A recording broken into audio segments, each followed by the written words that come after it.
welcome to the next episode of our Leading with Pride series in association with Fair Consulting.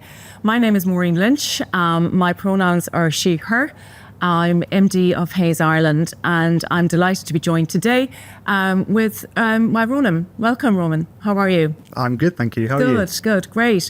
So, Roman, will you introduce yourself a little bit around your career and the work that you do with IBM? Sure, yeah, absolutely. So my name is Roman Podolczuk. I'm part of IBM's Business Transformation Consulting group. I'm an associate partner there. I've worked for IBM for about 24 years now, so a long time. I'm starting from a sponsorship. You absolutely don't look it. 24 years. My day job at IBM is that I'm, as I say, I'm a business transformation consultant. I specialize in employee experience and HR transformation and reinvention. So that's my okay, I've no doubt full on. Yeah, a very, very busy role and really interesting. So I might just start with, Ron, I suppose we've made a huge amount of progress in relation to D&I, in particular around LGBTQ+. However, while we've made this progress, there's still a lot to do and we still have a lot of challenges. Is that your experience? And I suppose, what are your thoughts and insights to that, to the progress that we've made, but also the challenges that we still face? Yeah, I think that's a good summary. I think we have made some great progress. I think society has obviously been evolving and progressing quite a lot for LGBTQ people over the last sort of 15 years, and I think organisations have become to understand the importance of creating diverse and inclusive spaces, which has then sort of helped LGBTQ people and networks to kind of flourish and thrive, which I think has been great, and allyship too, which I think we'll talk about a little bit later perhaps. But there is still plenty more to do for sure. I mean, we see we watch the news, we see headlines every day about horrible things happening, particularly to our transgender and non-binary community. The culture wars and all kinds of other things happening that really serve to remind us that there's still plenty more to do. Okay, absolutely. And I suppose we bring it into the world of work. How does that translate, or what's your experience been within the working environment? Have you come across that, and how have you dealt with it?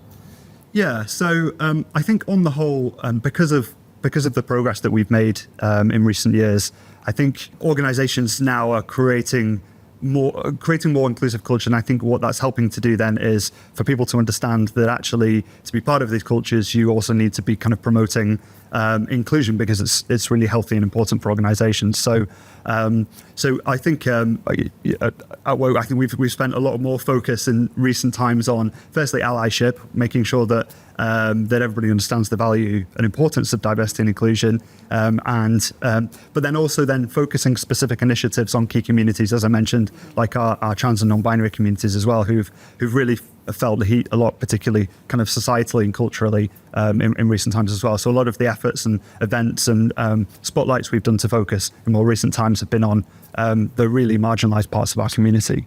And of course, then to support that, many organisations have ERG groups, and absolutely the right thing to do, but when done well, they're very powerful. Okay, and can have a huge impact. I know in IBM you've done a huge amount around ERG, and it's a very active and powerful group. Could you talk to us about that and, its infancy and how you've developed it and made it so interactive within your organisation? So I think IBM as a technology company has understood for quite a long time the importance of having people from different places and different experiences and different backgrounds in order to be able to drive innovation. And that's really key in technology. So I think as part of that has come an understanding that actually you need to be inclusive and take understand your communities and where they're coming from, and help to create that kind of space. So yes, I think the employee network groups in IBM for LGBT, I think probably started way before my tenure over in the US and in different countries as well. But I think really have really sparked up in the last sort of 10 to 15 years. Yeah. Yeah, because as you said, you've been with the organization for 24 years. So, absolutely, you were probably at the forefront of this when it comes to ERG groups. Just around that, I suppose what's really key is, I suppose, for for them to be impactful. And you did speak about, you've mentioned allyship a couple of times now.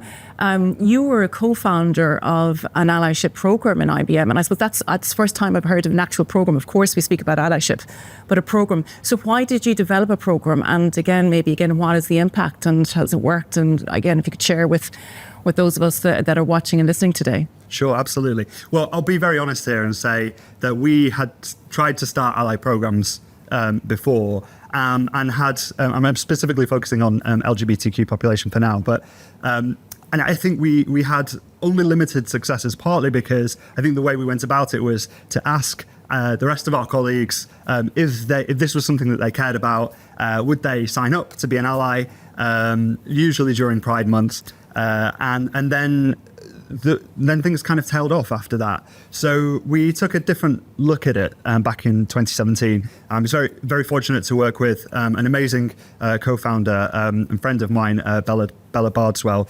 And we kind of took a look at this again together and said, what is it that's not working here?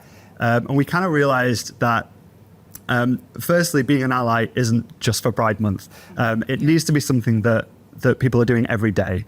In one way or another. So we thought about how we can create something that has longevity to it, that might kind of stand the test of time, but also still encourages people to remember that it's an active thing. It's not just kind of signing up for something. So we took a couple of decisions at the beginning of the setup of the program. One of them was that we would call it 365 Ally. So that was the name of the program, and the very intention there was to say that this is not something that you do once a year.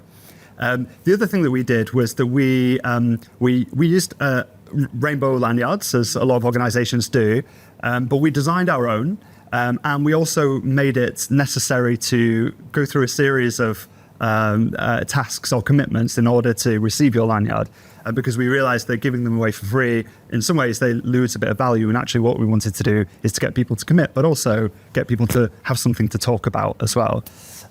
So the last part of it is we created a gamified approach. So there are different levels of allyship, and you can do different things to achieve different levels. So we made it interesting and playful as well, and a whole community kind of came up around this. So again, that's just absolutely fantastic what you've done with that program, and I love the 365 every day. I love the gamified piece because you have to be interacting, you have to live it.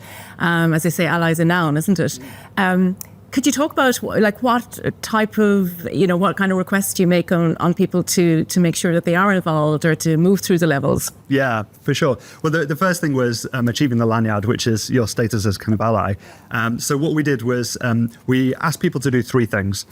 Firstly, do a little bit of training, a little bit of learning online, just to learn a little bit more about the experience of LGBTQ people. We asked them to tell other people about the program as well. So this was our sort of growth mechanism, if you like. And then also we asked them to sign a pledge, which essentially said that they would commit to being allies, they would commit to talk to people about the program, and they would commit never to be bystanders to inappropriate behavior. And then through this achievement, they achieved their lanyard. So that was quite a powerful process, it turns out, in the end, because one of my colleagues who is trans and came out after that process recently told us that actually the reason that she came out particularly publicly at that time was because as she was signing the commitment herself, she realized that actually it was upon her to be the role model she never had. So super proud moment there. But then, in terms of the other things that people can do, well, they can get involved in creating events, they can get involved in shining spotlights, helping different communities. So there's various different things that they can do in order to become an ally champion or even an ally superhero, which is the top level. Okay, fantastic. Because that is the challenge, isn't it? Even if those are members of the ERG group and if it is the Pride Network or Ally 365, it's then about making sure there's continual involvement, and that can be the challenge where somebody said to me recently, nobody gets a second job until everybody has a first job, has one job and then being very active on it. But I think that's just really, really interesting and something I think we all could take away into our own organisations to grow and evolve our respective ERG groups. Fantastic. I suppose the other element then when it comes to ERG or allyship programmes is senior leadership engagement. I would imagine that is not an issue in IBM, and you know that is happening, but you probably had to make it happen as well or encourage that. Can you talk us through what you did and how it's going? Absolutely, yeah. Actually, I think this is one of the most important things to do in order to create a successful, not just an ally program, but also create a truly inclusive culture for everybody as well. So it really starts at the top. The tone that you set as a leader in an organization is really important to how people feel connected to that culture. So you really need to kind of you really need to behave in the way that people understand is inclusive. So part of that is becoming an ally yourself. Part of that is talking about the importance of being an ally. But I think also part of it is the effort that's then involved from a leadership level in looking honestly at your organization, in particular leadership team, and saying, are we representing our communities fully? And if not, to start to think about what can be done to help to sponsor and promote and encourage people from all different backgrounds in order that your executives and your leadership team reflect your population at large. Yeah, absolutely, fantastic. And then I would imagine personally for you, you've been so active within the ORG, within the LGBTQ plus community, and then creating that program, the Ally program. That personally, from a career perspective, must have given you some profile within the organisation, or a certain profile within the organisation that potentially supported your career development. Yeah, I think it has. I think it has contributed. There's a concept in IBM called give back, but essentially it just means the things that you do outside of your day job. And, you know, leading an employee network group or being on the steering committee, leading events, talking to clients about this stuff, I think does give you that visibility at a senior leadership level.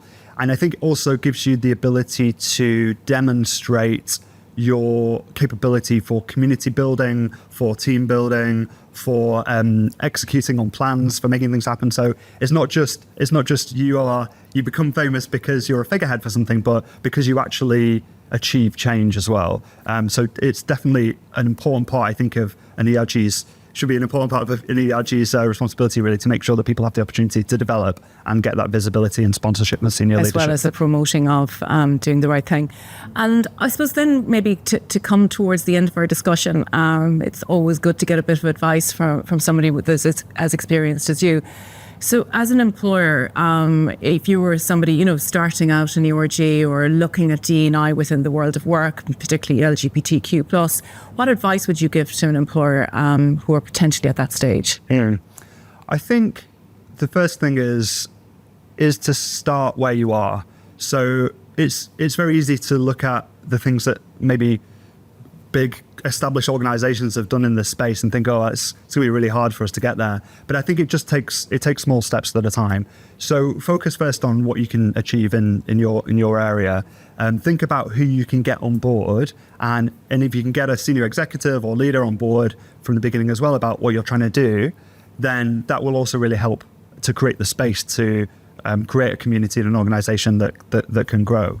But don't be afraid to reach out and ask and put yourself out there. I think that's really important. Yeah, so one step at a time, and don't be afraid to ask for support. Exactly. Yeah, excellent. And then anybody who's starting out in their career, what advice would you give them, potentially thinking of your younger self 24 years ago? If I can remember that far back. So I think, well, the world is different now than it was 24 years ago. And I think 24 years ago, I was probably wondering whether it's even a great idea for me to be open about my sexual orientation. Whereas I think that's probably slightly less problematic now. However, I think the important part about being authentic and being who you are and being comfortable with that is it does engender trust, and it does bring people to you. It does increase your network and help you to achieve things. So I would encourage people to be their true selves. Yeah, fantastic. And see where it goes. Fantastic. Okay, brilliant advice. Excellent, really insightful conversation. I really enjoy that. Lots of things that I know I'm personally going to take away and think about within our organisation here, but I hope a lot for you to take away as well. So thank you again for watching or listening.